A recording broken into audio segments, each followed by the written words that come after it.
Doctor साहब, इन सॼी वाक़े जी इंटरोगेशन में कुछ वधीक माण्हू बि अञा अंडर इन्वेस्टिगेशन आहिनि या उहो अवां जो अमल मुकम्मल थी चुको आहे?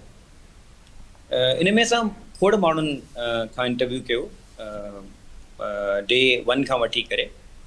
उन में मुख़्तलिफ़ माण्हुनि जी डिफरेंट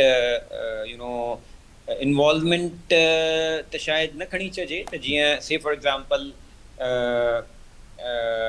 लतीफ़ इहो मर्डर करण खां पोइ पंहिंजे हिकिड़े दोस्त वटि वियो हो। सही। दोस्त वटि वञी उन ब्लड बि साफ़ कयो जेको लॻल हो हुनजे पेरनि ते उन टाइम ते। त इहा शइ हुई, पर इन ॾिठो वञे त इन मामले में उन दोस्त को इन्वॉल्व कोन हुयो। जॾहिं असां उन खां पुछा कई त दादा तूं इहा ॻाल्हि शेयर छो कोन कई पुलिस सां, उन इहा ॻाल्हि कई त उन मूंखे इहो चयो त यार मुंहिंजो बाइक तां मां किरी पियो हुअसि ऐं उन में एक्सीडेंट मुंहिंजो थियो ऐं रत उन शइ जो आहे। त अहिड़े हिसाब सां डिफरेंट माण्हू, जीअं उन ड्राइवर हो, उन कुझु शयूं असां सां शेयर कयूं, पर उन मां को बि अहिड़ो शइ कोन्हे या को किरदारु कोन्हे त उन्हनि मुख़्तलिफ़ माण्हुनि जो इन मर्डर में इन्वॉल्वमेंट हुजे।